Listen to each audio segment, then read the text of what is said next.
everybody, and welcome to another Teacher Talks session.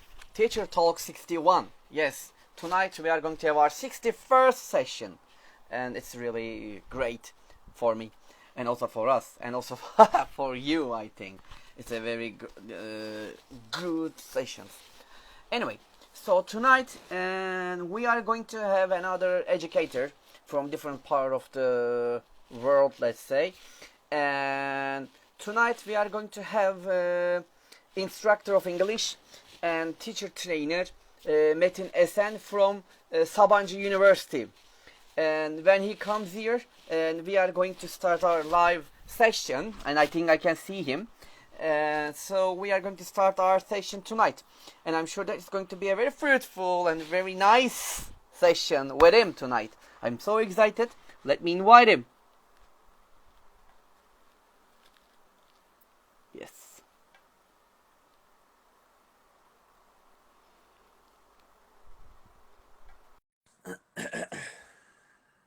I have invited. Thank you. That is the best. We are all best. Hello Metin Hocam. Hello Volkan Hocam. Hello. It's great to see you. It's great to see you too. It's likewise, yeah. Thank you very much. And before starting our live sessions, I would like to say thank you to accept my invitation for Teacher Talks and being my guest tonight. Yeah, I think thanks and gratitude should come from my side because it's a pleasure to be here with you. And I'm just grateful that you invited me to one of these talks. So yeah, thank you. I'm so happy that we can have a chance to listen to you tonight. Anyway, I don't want to waste time, Metin Hocam. I know that we are all busy, and if you're ready, I am ready, and we can start. Yeah, sure. Okay. So I know you, Metin Hocam, but our listener probably would like to know about you, and for this reason, can you tell us about yourself, please, and a bit about your experiences too? Yeah, I think first of all I should introduce myself as a learner, as a student maybe. So I'm a graduate of Hacettepe University, American Culture and Literature. I graduated from there in 2012. And after that, I completed my master's degree at Bilkent University in 2019. And I wrote a thesis on digital storytelling in the Department of Curriculum and Instruction. And currently, actually, I am doing a PhD in Middle East Technical University English Language Teaching Department.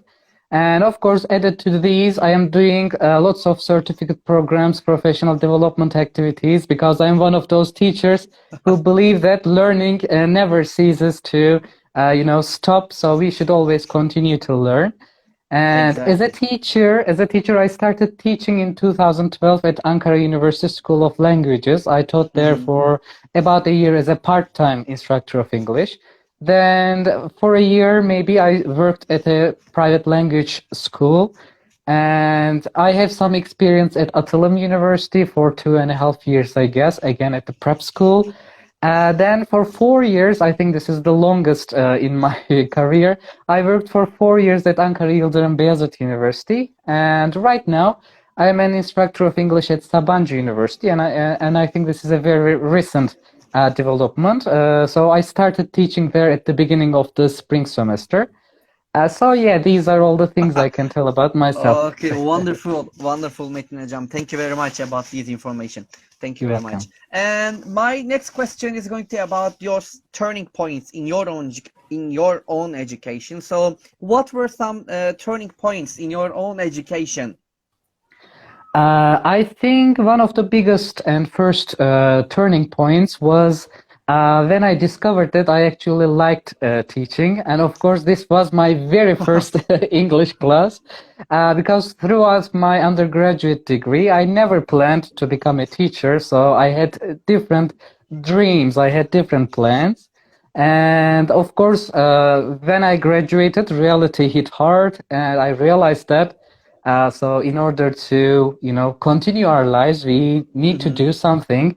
And back then, teaching seemed like a good idea. And I started teaching. And from the very first classroom that I entered, I actually liked teaching. And here I am with all my career. So I am eternally thankful for that. And another turning point could be my Delta studies, Delta Module 2 studies. So I started doing my Great. Delta with the encouragement of some of my close friends, some colleagues.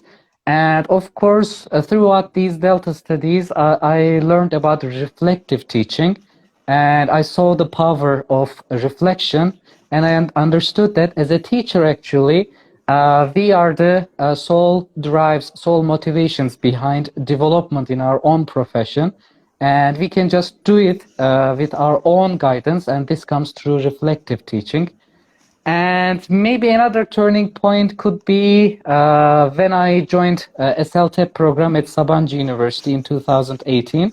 So this is a trainer education program, Yes. and I can say this is when I truly became a teacher trainer, or a teacher educator. Wonderful.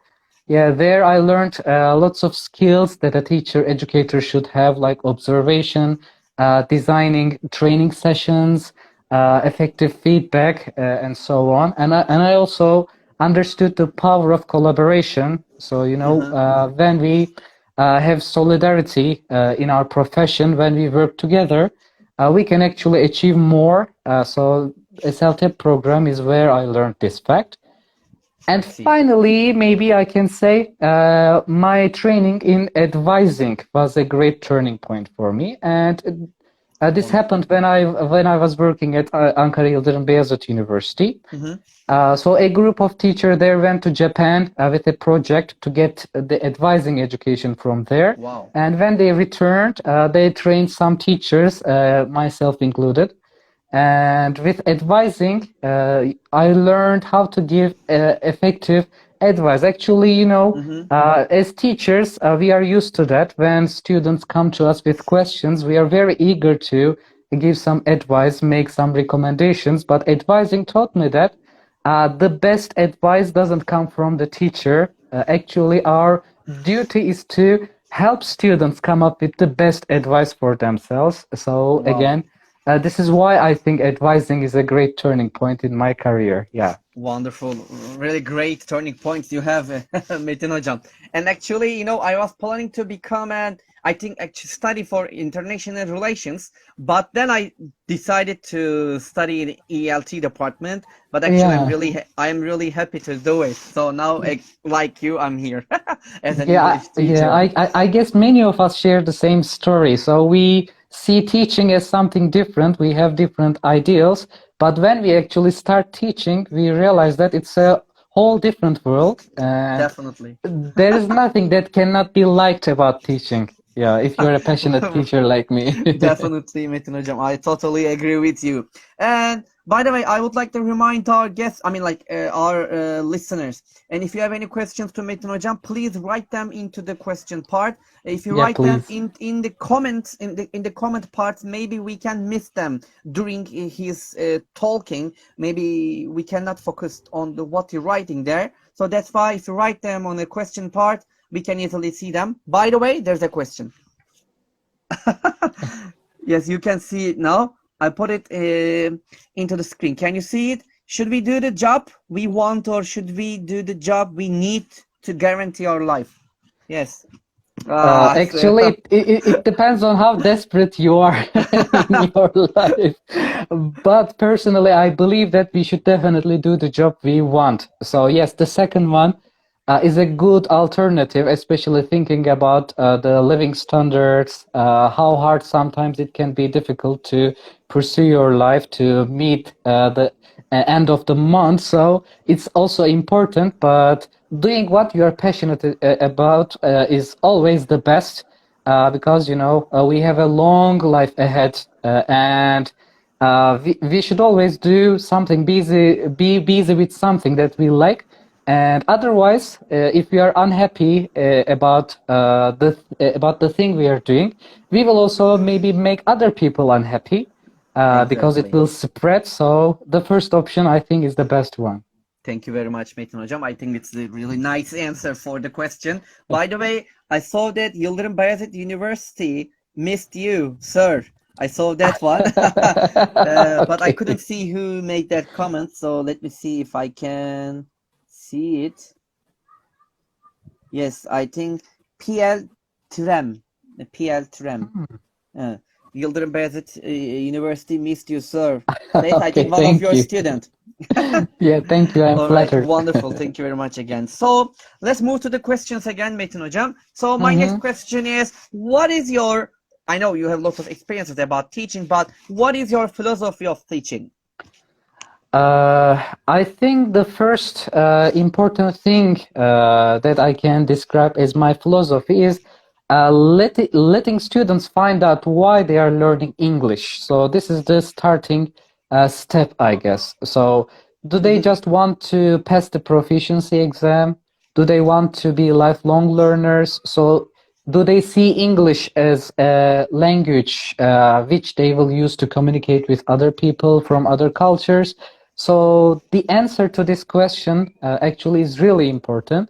And then because I will also, as a teacher, balance my efforts accordingly. So, for example, if it's just to pass an exam, so our approach will be different. So we will have a more pragmatic approach, and we will choose our material, methods, and techniques just to address needs in the short term.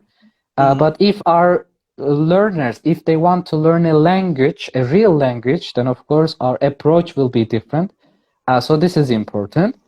And also helping students how they learn best is really important. So if we turn back to the turning point question, I said advising taught me lots of things about it. So most of the time students come to us, teacher, how can I learn vocabulary? Teacher, how can I improve my listening? Yeah, I think the answer to such questions lies in the students themselves. So they need to discover the best method for themselves. And as teachers, I guess most of the time our biggest responsibility is to guide our students in finding this best approach, best method for themselves, whatever the skill or the ability they want to learn. And maybe finally, teaching our students how to praise their learning processes is really important. You know, it's in our culture, and most of the time in the classroom, we can see that it's never enough for our students. They learn something, and after some time, they feel that it's not enough, it's inadequate, and they need to go further. But actually, they don't realize that there isn't a limit, there isn't an end to learning. So it's a process, it's not a product. But most of the time, because of maybe the family's approach, because of the culture, because of the people around, they just regard learning as a product.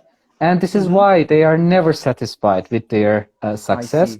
So we should definitely help our students see that actually what they do, what they achieve is worthy, and they need to be praised for that. And after doing this, we will actually observe that they will get motivated more and more. So I think the combination of these three things make up my teaching philosophy. Definitely wonderful. It's a great, definitely great philosophy about teaching. Thank you very much, Metin Hocam. By the way, there's another question from our listeners. Let me show you, and you can see here that it's Edin is asking. And Teacher Metin, you have mentioned language learning advising. Can you reflect or recall one of your advising sessions that left a positive impact on you as a teacher? Okay, so an interesting question and a difficult one, a challenging one, I can say. So actually, it was in one of my advising sessions that my student approached me with some writing problems. So actually, I didn't lead the student, of course, but he stated that he had issues in studying writing, and no matter what he did, he couldn't improve his writing. And after some time, after some talk, we together realized that the student was not trying to write on things that he enjoyed. He was just writing on ready-made topics, the ones that were provided by teachers, but he didn't know that he could actually write on anything. He could just watch a YouTube video on his interest field, and he could write, for example, response paragraph about that. So this idea sounded awkward for this student. So After our session, he realized that writing was actually a freer activity, and of course, such a realization also left me happy. And also, I realized at the end of the session that this is also true for me. So, for example, as a teacher trainer, if I want to improve my skills, I should work on the things that I enjoy. I should combine my areas of interest with my teacher training skills. So this was a reciprocal realization, I guess. Both the student and I, we left that advising room with some good results, I guess. Yeah. Wonderful, and thank you very much for this. Really, really great, and I think that's a very useful, I mean, like, answer for the question. Thank you very much, Metin Hocam. And by You're the way, welcome. you mentioned the writing skills. I think it's one of the best, one of the most difficult skills, I think, writing for some of the students. I think it's really Yeah, yeah, difficult. It's not easy to definitely. improve.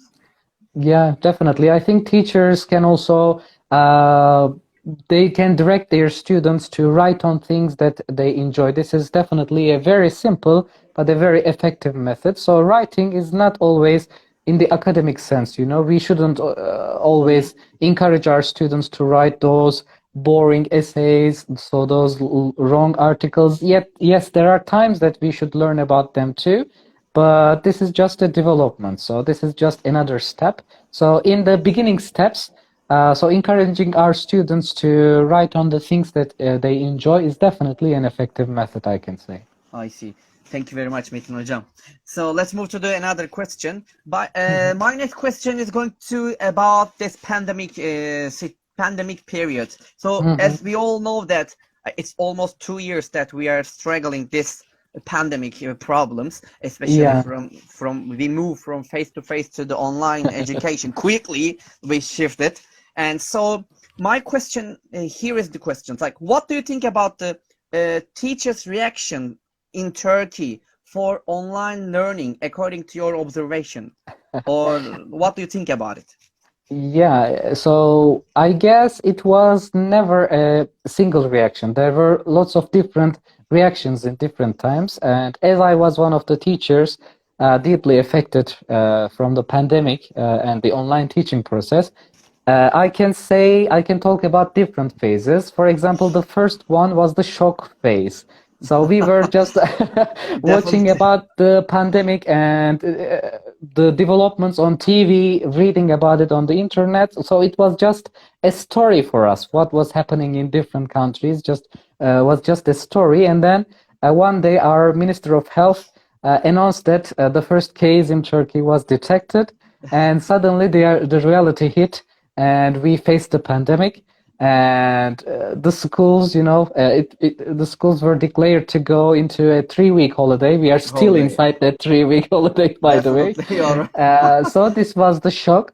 And I guess right after that, there came the denial process. So all the schools, the managements, higher education council, Minister of Education, they announced that we are switching to online education in a very short time, as you Time. said. And the teachers were like, "No way, we won't be able to do it." So it's just impossible. They are asking the impossible from us. And so it started with a denial, but I think right after we started with small steps, actually, there came the acceptance phase. So we just simply accepted the presence of the pandemic, and we understood that online teaching was our only option.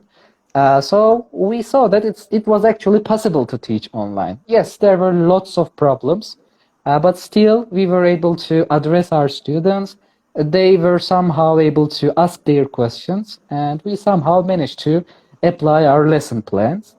And right after that, when we understood that teaching was possible to do online, there came the failed elaboration phase. So we started to experiment with different tools. Oh, there's this application. Oh, there's this website. So Exactly. I can integrate those too in my teaching. But we also realized that it was very exhausting because Definitely. we are already managing a classroom online, and managing the online tool at the same time was really, really difficult. Definitely. It is still difficult, and it's really difficult. Yeah. Yeah. Yeah, definitely. So after that, I guess we slowly left the idea of elaborating our classes in terms of technology aside, and we just continued with the simpler methods. And I guess towards the end of the academic year, for teachers both teaching at Mm-hmm. K-12 level and university level, there was this burnout phase because, you know, we were really tired of dealing with technological difficulties, unending questions, so marking, the difficulty of doing online exams. So all these things combined caused a burnout in teachers. And now I guess everyone is just praying God for the summer holiday. Uh, and they are Definitely. maybe they are organizing secret wish circles that we are switching to face-to-face teaching in the fall semester again. So, but I guess if the pandemic goes this way and if the numbers rise this fast, I guess we will just repeat this cycle again. I totally agree with you, Metin Hocam, and but I hope this the number will decrease Yeah, soon before the school starts. I hope yeah, so. definitely. Fingers crossed. Yeah. Finger crossed. All right, thank you very much. And there is another question, Metin Hocam. How would you react if one of your students makes you angry? Hmm. Okay. So I guess my patience level is a little Very bit high. higher compared to many of my colleagues. So I wait, I still wait, and I try to approach the student in the nicest way possible. But of course, as like many of my colleagues, I have that level. So when it is higher than that level, of course, I also burst I and change into the Hulk. Like, yeah, I was saving this for another question, but yeah, huh. I Oh, definitely really? turn Okay, into a sorry Hulk. about it. Yeah, Okay. but I guess this reaction from many of my friends. So, can you even get angry? Can you become an angry person and can you yell at your students? Yes, I can perfectly do that when it is required. So when it is necessary, I think we have no alternative. All right. Yeah. Yeah, someone agree with you, by the way, Metin Hocam. I agree. His patience is beyond belief. Okay, thank you. All right then. So let's move to other. Thank you very much, Metin Hocam. So Thank it's you. about next question is about a lesson, the lessons that you had before. Like, can you tell us about a lesson that didn't go to plan? What happened, Mhm. and what did you do to fix it?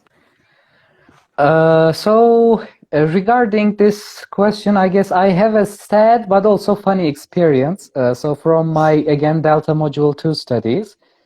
So back then, while preparing for my teaching practices and observations, I took the material preparation process very seriously. I never wanted to use a ready-made material from the book or from the internet, and I always tried to prepare my own material.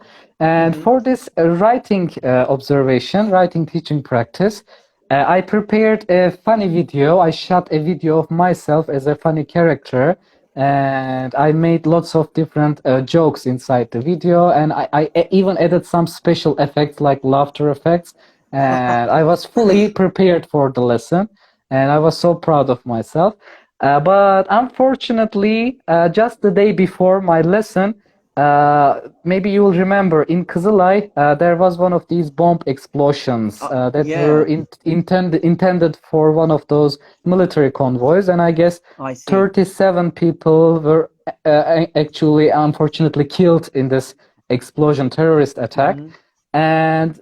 And the other day, the day of the teaching practice, actually, it was a very cloudy, very gloomy day. It was raining really heavily, coincidentally, and all my students, you could see the grief in their faces. Oh my So God. they were so unhappy because of the Yeah, development from yesterday, and they were really down. They had no motivation to do yeah, class. probably. Hmm. And in such an atmosphere, of course, I also felt a little bit embarrassed to show a funny video in my class. And I of can course, they understand. didn't enjoy the video at all. Of course, so I tried to fix the lesson, but in such a case, there was nothing I could do. But I tried to carry out the lesson in a serious way, so I just changed my tone. So there were some enjoyable questions in my lesson plan, but I just left them aside and tried to Mm-hmm. ask some questions that were directly related to teaching, like some concept check questions. I see. So Uh-huh. this is how I was able to change the direction of the class. Mm-hmm. Yes, as I said, this is both a sad story and it is also a very funny story. Funny Yeah. story. I understand. And thank you very much for this memory that you shared with us. All right. Thank you very much, Metin Hocam. So my next question, actually, it's related to kind of a lesson plan. I mean, like, which three important questions should a teacher ask him or herself after every lesson? Hmm. So I guess the first of these questions that I ask myself after my lessons would be, what went so well that I should or I can use it again in the future in my future lessons. So of course, there was one aspect of that lesson that Mm-hmm. was effective, and maybe later that I can use it again. Maybe it's a material, maybe it's a question that one of the students asked, maybe it's a negative experience. So Mm-hmm. I can also benefit from such an experience as well. I may try not to do it again, not to repeat it again. So I this would see. be my first question. Also, for me, it's really important that my students enjoy my lessons. So I would I see. definitely ask myself if my students enjoyed the lesson or not. Mm-hmm. So Mm-hmm. maybe as a learner, if I think about my own learning experience, the lessons that I learned the least were always the ones that I felt bored the most. So when you keep track of the time all the time, so if you are curious about if the break time is close or not, so in such lessons we learn the least. So that's why I think the enjoyment of learners is really important for the effectiveness of Definitely. my lessons.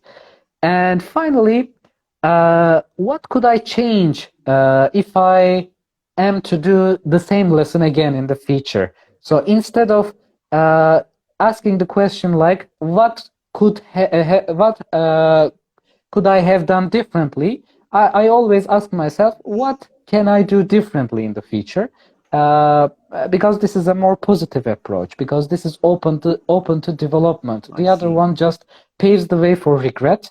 Mm-hmm. But if you change the question for future, as I said, it's open to amendment, and you can always add on to it, and you can always do it in a more effective way in future classes. I see. Thank you very much, Metin Hocam, for these three useful suggestions about the questions, asking to ourselves about it. So there is another. Before move to my question, someone asked you a question. Here is the question. Yeah. Teacher Metin, I enjoy your Dear Diary posts on your blog, The Diary of a Trainer. What inspired you to start such a blog? Okay. I guess one of the biggest inspirations was the pandemic. So the pandemic was not all evil, because right from the start, as a teacher trainer, I wanted to minimize the number of training activities. Teachers were already so busy with trying to adapt into online teaching. They were already struggling with online tools like Zoom. They were also trying to engage their students. So, doing professional development activities in such a time didn't seem like a priority to me. So instead of that, I tried to turn into myself, and I wanted to share my sincere ideas. And I guess this was one of the biggest inspirations. So because of my busy workload, I am not always able to share things there. So it has been some time since I last wrote anything in my blog, but still, so I guess sharing how I feel was what motivated me to start such a blog. Yeah. It's wonderful. I think the pandemic is not, it's, we can say that, okay, it's not a good thing, But Yeah, if you look at the bright side, we definitely. have for example, you have started writing a blog, and I have started this teacher talk sessions from Definitely. that part from the pandemic started. So we take this, I mean, like this advantage turn into an advantage. I think we can say that. Definitely. Definitely. Definitely. Thank you very much, Metin Hocam. But there's another question. Let me. Oh, they're asking questions, by the way. Okay. So here is it. I think Zeynep is asking a question. Mhm. By the way, thank you, Zeynep, and thank you, Edin Hocam. I think I was a good student of Mr. Iner. Oh, that's me, by the way. Thank you very much. Before, but I haven't practiced English for 4 years. Now it's hard to speak in English in front of the people. Can you show me a way to get my English level back, please? Or about the talking in front of the people, can you give one or two advices, please, Metin Hocam? Okay. So if I got this question before starting my advising education, I would definitely bomb this student, lovely student, with lots of ways to improve the speaking skills. But now I am going to ask the student, what do you think? So what would motivate you to restart your speaking activities? So what would be the best method for you? So you should definitely think about yourself. For me, for example, talking to a foreigner is the best way to improve your Mhm. English, because that's the most genuine practice you can make. So you are communicating with someone for the sake of communication. So Exactly. for me as a person, as I said, this is the best method. But of course, for example, some people are hesitant to talk to people because they are worried about their level, so they are worried about making mistakes. So this is just quite natural. This is a humane feeling. So for such a person, talking to a foreigner may not be the best method. So this is why I suggest this student to try different methods, try lots of them, and decide the best method for herself. Yeah. I see. Thank you very much, Metin Hocam, for this nice advice. And let's move to my question. The next question is, I think, going to be related the memory that you talk about your comic, you prepare a comic about yourself. So this Yeah. is going to be related with that. Here is the question. The idea of using comics in teaching of ELT is effective or Mhm. not? So I believe that anything can be easily turned into an authentic material during our Mhm. teaching process. And comic strips, comic pictures, and comic books, they are definitely one of those materials. And I guess beyond our language skills that we can teach our students, they also, comics and comic strips can also provide us with lots of different skills, some of which are actually included in 21st century skills. And for example, one of these is critical thinking. So, Yeah.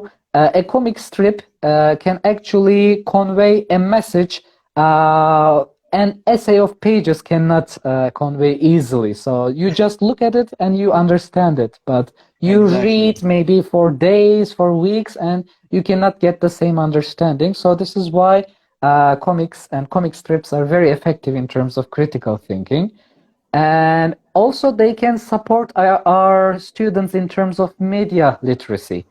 So, Uh-huh. just reading books, listening to videos and audio recordings. So, these are just too mainstream. And now, in the 21st century, in the era of social media, I think media literacy is an important skill. Mm-hmm. So, comic strips are one of the easiest steps to help our learners step into the realm of media literacy, I guess. And also objective description. This is another skill. So most of the time when we read something, when we watch something, listen Yes. to an audio record or look at a picture, we always do it with our own assumptions, personal assumptions. But Mm-hmm. working on comics and comic strips can help us train our students in terms of description, especially objective description. I see. And finally, I believe that storytelling is an important skill, and no matter no matter what age we are at, so it can be the Stone Age, the Industrial Age, the Space Age, it doesn't matter. Storytelling is always a higher order level for me, and of course, comic strips can also help us to train our students in terms of Yes. storytelling. Yeah. Thank you very much. Thank you, Metin Hocam, for this useful information about comic strips. I always also support the comic strips. I think it's also it makes the lesson also easy to, I mean, like in terms of taking the students' attention to the lesson. When you show them a comic strips and you start with the comics, it's really easy for them to, because they all try to read and understand and think about it if they find something funny or useful in that comic part. All right. Thank you. And wow, there are 3 questions. They're Oh my asking God. questions, by the really. So the Okay. first one is Adra. When I listen to different webinars and native Mhm. teacher sessions, I learned so much too. And also we know their functions in the context correctly. Thank you very much, Adra. And the question is here. Yes. Utku ve Ark asking, what kind of plans do you have for your career in the future, academic and professional, whatever? Yes. Okay, so in this context, in the present time, I think I don't feel hesitant to call myself a kind of advanced practitioner. I love my profession and I do everything to improve my skills every day. And as I said at the beginning of our talk, I believe that there isn't an end to it. But of course, another aspect of this continuous learning is becoming a researcher. So Hmm. the field of research, it also can provide you with endless opportunities to improve yourself. And in the meantime, you can help other people, other practitioners, and other researchers to improve themselves. So your research, no matter what scale it is at, so it's a contribution to the literature, and it will definitely help other people. So in the near future, especially after completing my PhD studies, I Hmm. definitely want to do more in terms of becoming an advanced researcher as well. But of course, I don't have specific plans regarding it. Maybe it can be in the form of a postdoc study.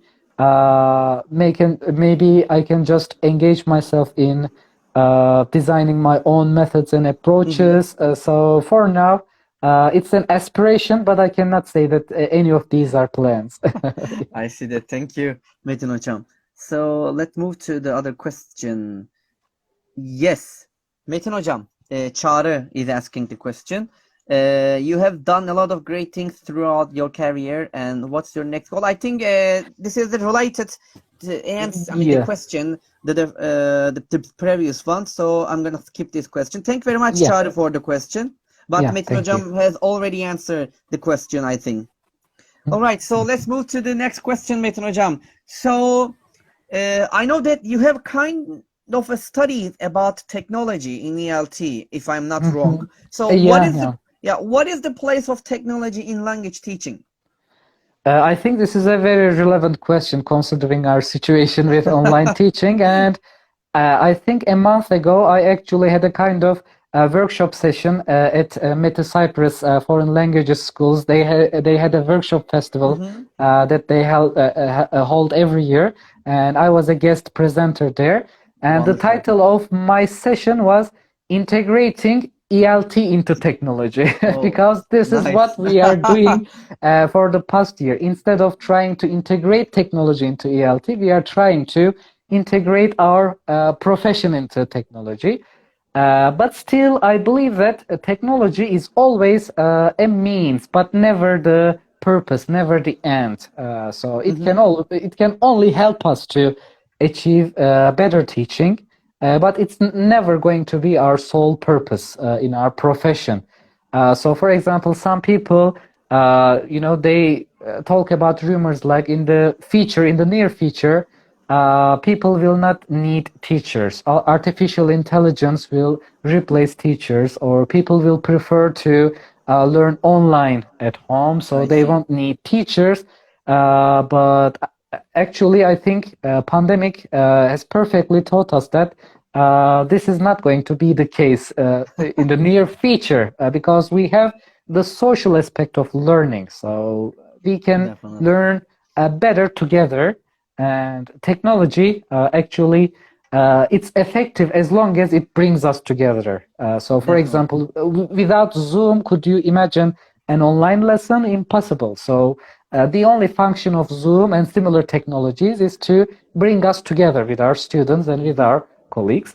And also, we have the feedback, the case of feedback. So, artificial intelligence or any other technology, I don't think that it will be effective in giving valuable feedback because feedback is a good combination of knowledge and emotions. Definitely. And the latter, as we know, is lacked by technology for now. So I think it's impossible for now. And of course, learning from mistakes. So, humans do not work with updates. So when we have a problem, we don't proceed with 2.0, 2.01. We don't work like that. So we do a I see. mistake. We first feel regretful about it. And after some time, we just understand that there is a wisdom in this mistake. So there's a lesson learned. I think again, technology will never be able to provide us with a notion like this. I Again, see. not in the near future, I guess. So this is why technology can only assist our learning, but it can never lead the process. I think we will still be exist huh? in the near future as a teachers. Yeah, Thanks, hopefully. thanks, hopefully. Yeah, I don't want to lose my job. Yeah, me Okay. too, me too. Thank you, Hocam. Thank you. So my next question again with the teachers, Metin Hocam. So is it okay for teachers to have different teaching styles, or should we all teach the same way? So I guess the historical development of our area, English language teaching, has the answer for this question. So, throughout the 20th century, people were in the search of the best method. So, audiolingual method, direct method. Then we had an era of designer methods, even designer Uh-huh. methods. And finally, people believed that the communicative approach was the best one. So it was the ultimate method. I see. But right after that, we also understood that the combination of all these different methods was a good one. So we had this eclecticism, principled eclecticism. So we said that never one approach was the best, but the teacher could choose different elements from different approaches in the classroom according to the needs of the learners. But right after this, also this word needs changed our perception. So we had this development of post method. I see. So some scholars they believed that localization was really important. So Mm-hmm. frameworks such as the European framework of languages, actually they were not meant to be applied in different parts of the world. Maybe in Europe, but students in a different section of the world, they could have different needs. So this post method, it prioritized localization, but it was also not the ultimate solution. Right now, these days we have this concept of Yes. individualized learning. So we just accept every single student in our classroom as individuals, different Mm-hmm. individuals with different goals, different motivation levels of motivation, with different needs. So a teacher's main duty right now is to understand these different motivations, needs, and goals, and try to approach this student individually inside the I crowded see. classroom. So this is why I believe that uh, teachers should always have different methods, different approaches, Mm-hmm. and one way, one ultimate way, is never enough to True. teach English in the best way. Yeah. I see. Thank you very much, Metin Hocam. Thank you for this useful answer for the question. My next question is about actually comparing your university education and right now's university culture? Like, how do you see your education experience like contributing to our university culture or right now, the university culture? What do you think about it when you compare it? Yeah, I think this is also related to my answer for the former question. So, Exactly. yeah, being social. So, in my case, in my university education, I can remember that we were more social. We always established study groups, but these were, spontaneous groups. So, we didn't just make agreements with our friends, but when there was an exam or when there was a project, we automatically came together with our friends and we just came over difficulties easily in this way.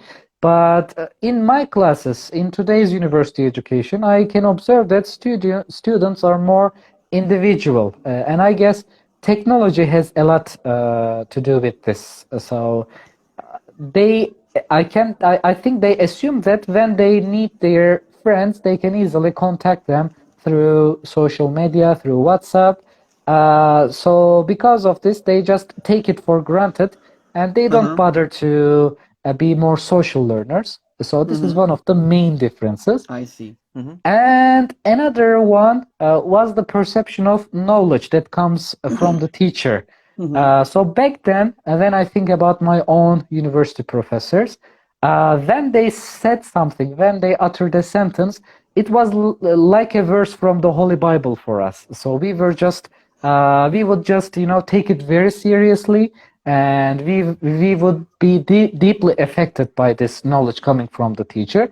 But right now, it's not like that. You say something, you give some information, you share an experience, you share a knowledge, and right after that, the student has the ability to question the reality of this knowledge because they have Google at hand. They can just reach information through their mobile devices very quickly, and they can come to you like, teacher, Wikipedia doesn't say like that. So so they have this notion of questioning easily. I guess this is also a good development. So taking everything that a professor says as a reality, yes, it's good, but it's also not a very effective learning method. Questioning is always the best, and trying to reach the truth through what the teacher said and what you researched about. I think this is the best method. So I guess this is a positive development for the university students right now. Thank you very much, Metin Hocam. By the way, there are two questions from Aydan Hocam. Probably you know Aydan Ersöz. She's here and I think she's listening to you. I think the questions related to the previous question, which is related to, is it okay to teachers have different learning styles, or should we teach it the same way? Like the first one is, what about the goals and objectives of the institution? And the other one is, what if they do not overlap with the students' needs and objectives? First of all, thank you for being here, Aydan Hocam. It means a lot. So welcome to our session. Thank you, Aydan Hocam, again. Yes, again. It's great to have you here.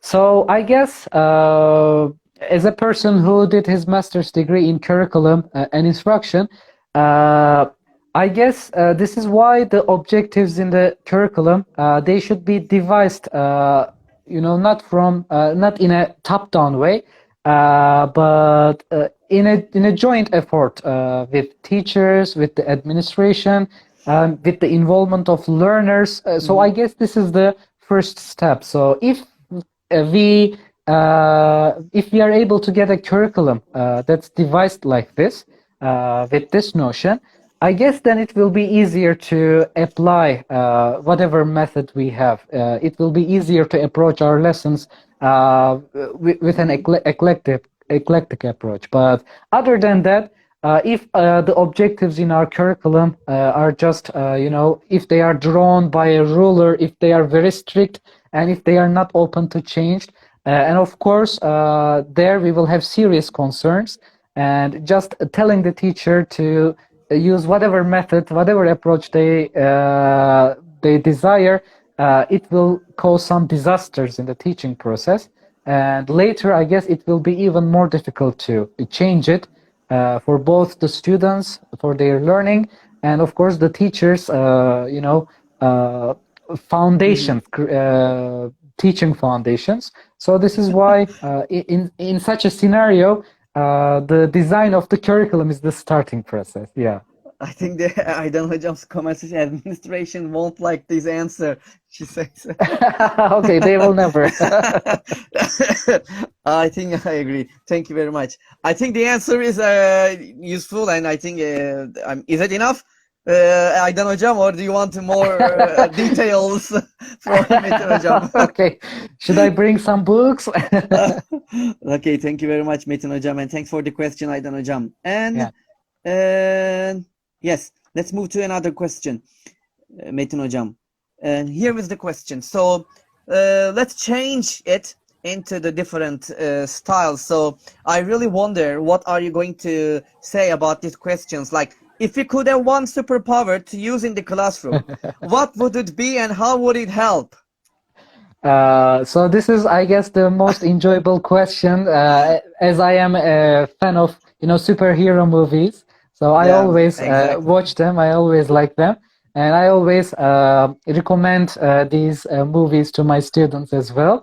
And I guess I would really like to have those laser beams that Superman has, because when a student engages in a disruptive behavior, I could easily make the student into dust, and the classroom is now going smoothly. Or maybe, actually, as we said at the beginning, in a sense, all the teachers are the Green Hulk, because they have their patience levels, and after students just step over that level, they turn into that monster, and we can give one of those long pep talks that could be extended into a lesson, in a 45 minutes lesson. So but joking aside, I think I would definitely, I would really like to have the superpower of invisibility, because when they are doing some group activities, pair work activities,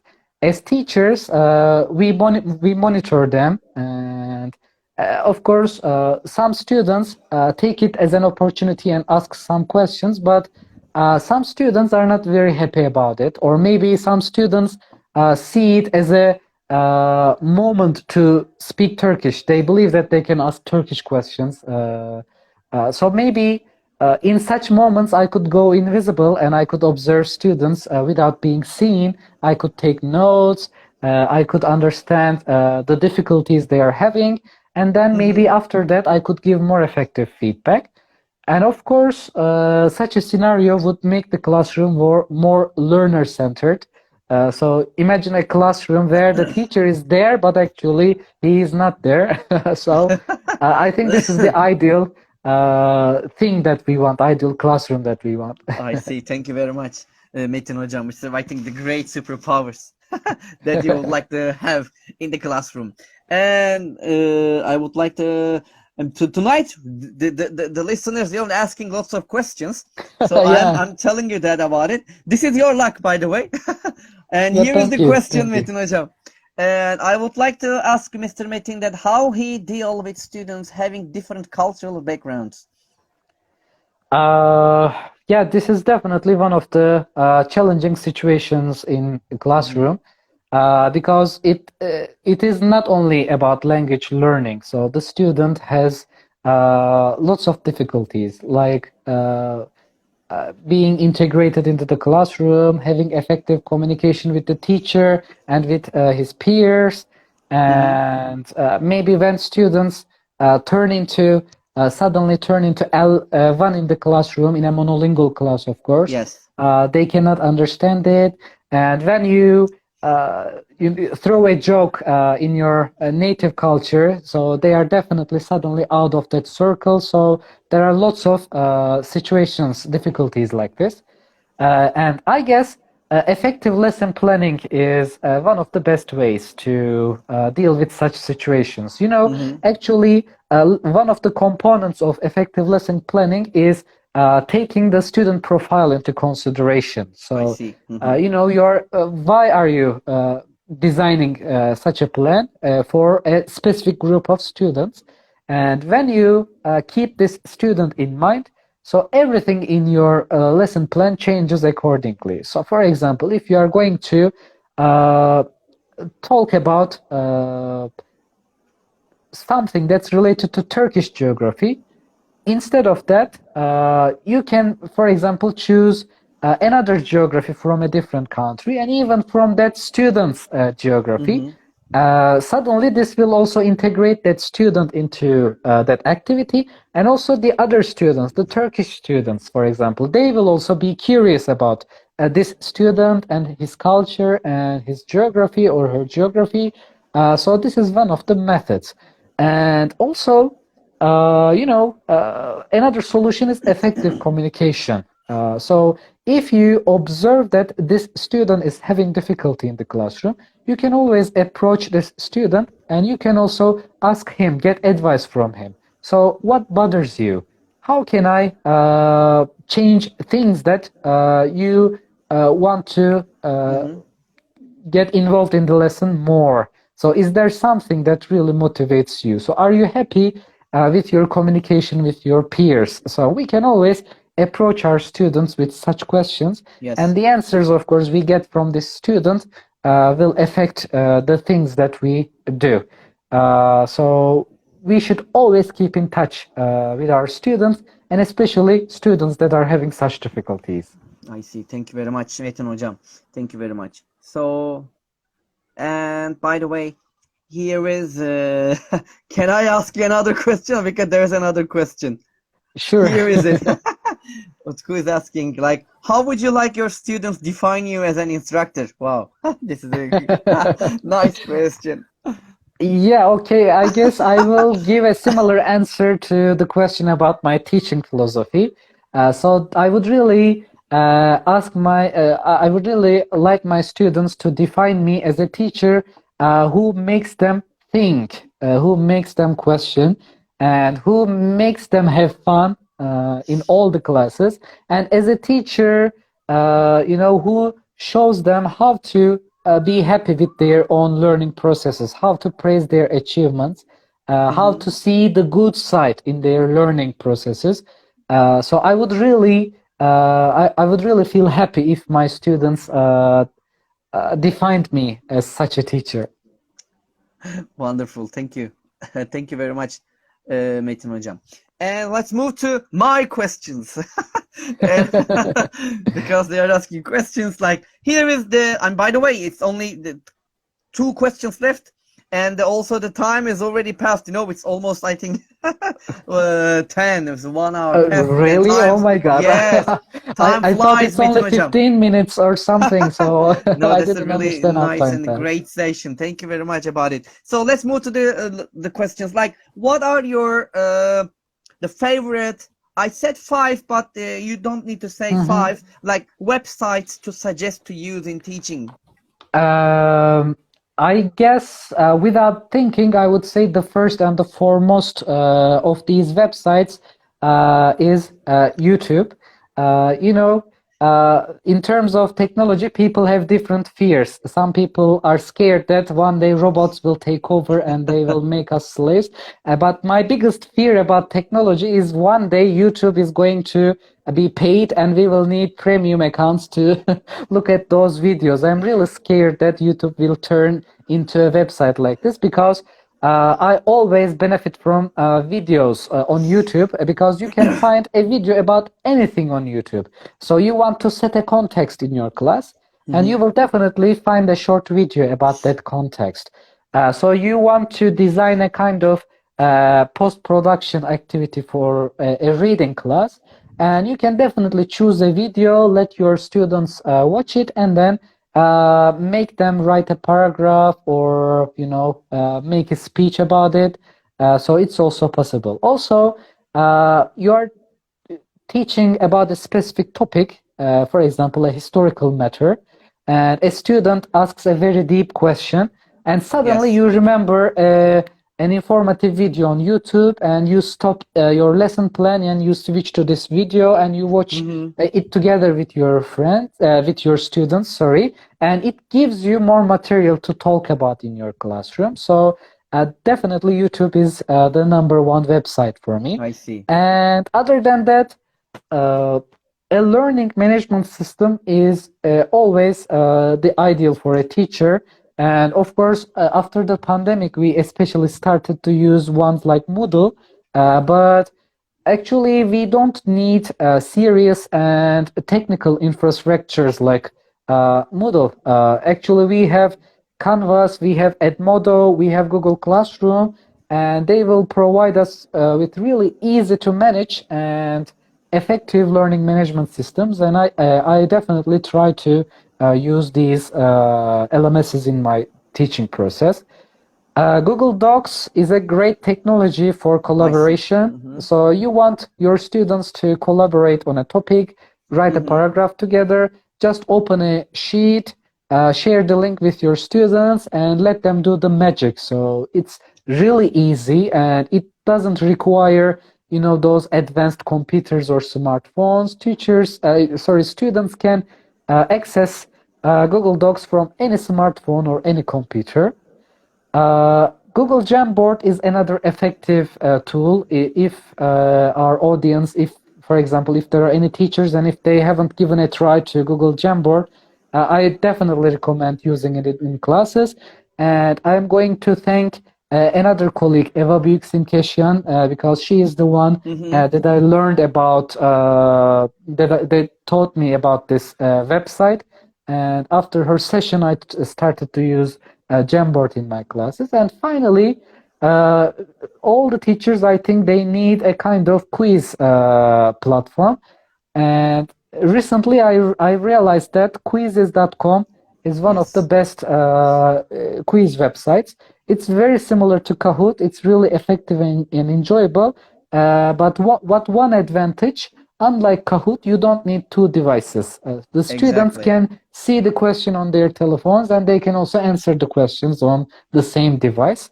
So this is a great advantage. And also, as a teacher, you can design your quiz very easily. It doesn't require elaborate technology skills. So this is why I think Quizzes is an effective website. Thank you very much, Metin Hocam, for these great websites to use it. Thank you.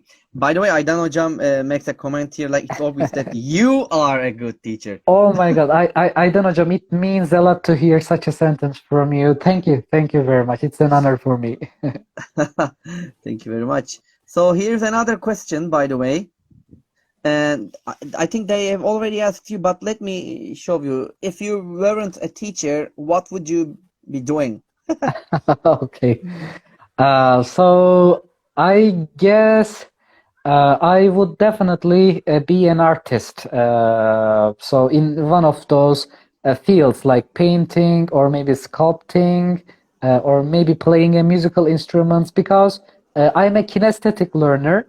So I always learn best by doing. If I do something, I learn it in the best way. So all the artists, all the people who are involved in arts is just do. They just create. They just produce. So I would really like to be an artist if I was not a teacher. Really nice one. So by the way, Aydan Hocam makes comment again, like Inget YouTube channel. Don't forget about it, she said. Of course, we're following it. All right, and ready for the last question, Metin Hocam? Sure, bring it on, This is the most difficult question, by the way. And all right, so before I will ask the question, then I will move to Kamoliddin's question. So what is your motto? Okay, so I guess it's also written on my Instagram account. You reap what you sow is my motto in life and in my teaching and in my learning. So whatever energy, whatever feelings, whatever ideas you send out, I believe that they will come back to you.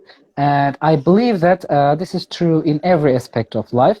So I usually try to send out the messages of, kindness, good intentions, being open to help all the time, and also a good motivation, positive motivation. Mm-hmm. And of course, from all my friends around, I can easily say that I get these things, always kindness and motivation and help. In teaching as well, if my students they see that I struggle for them, they will also struggle. So this is why I believe that in every aspect of life, you just reap what you sow. Definitely. Very nice motto, Metin Hocam. Thank you very much. And let's move to the question. And the question is, okay, also you can see it. I think, what methods do you use to motivate your students to do more reading? Okay, so this is definitely a difficult question because we are not at times when people prefer to read. So if they can read it in a very short way, very compact way, they prefer that. If they can Mm-hmm. watch a video of it, they will prefer that to reading. So this is definitely challenging for me as well as a teacher. So sharing personal experience is one of the methods. As teachers, we know lots of things regarding Mm-hmm. our field, regarding history, regarding geography, and how did we acquire this knowledge? Of course, by reading different questions, by reading ELT books, by reading novels. So sharing such experience with our students is one of the methods. And also helping our students choose the correct material to read is also important. So, for example, uh, I can say that I didn't read much before my high school years. I didn't have this habit, and the people around me, the people in my family, they didn't encourage me to read.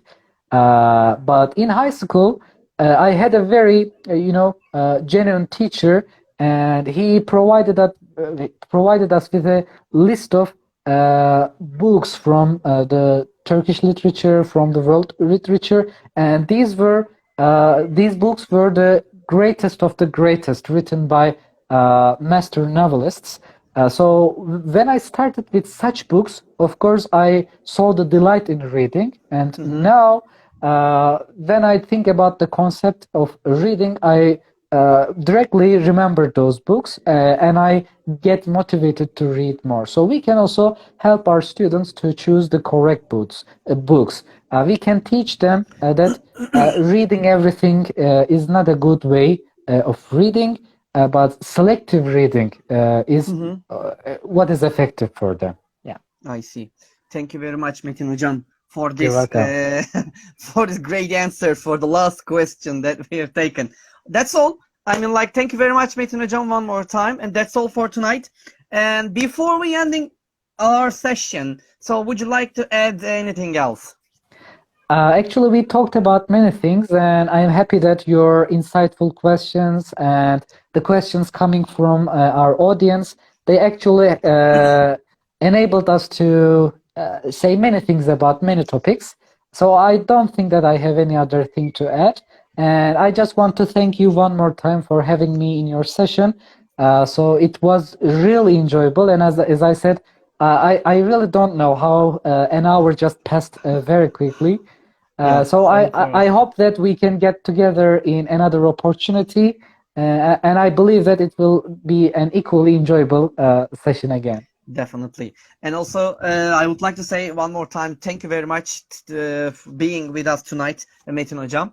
And also our audiences, and you had a chance to listen to Metin Hocam tonight, just like me. And also, thank you very much to you one more time to give this chance to us to listen to you and sharing your ideas and your advices with us. It was lovely, Yeah, and it was you're really welcome. honored to have you here in Teacher Talk session tonight. And as you see that time passes, and as teacher talks, we are going to be here next week on the same day at the same time, as you know that, on Monday 9 p.m. And until that time, that's all. Metin Hocam was with us tonight, and he shared his ideas and suggestions and advices about our questions and your questions. And that was a lovely session. That's all for tonight. And I would like to say one more time, thank you very much, wherever you are, and to being with us. Good morning, good afternoon, good evening, exactly wherever you are. And until next time, take care of yourself. And peace, everybody. And bye-bye, Metin Yeah. Hocam. Good. Bye bye. Goodbye. Goodbye.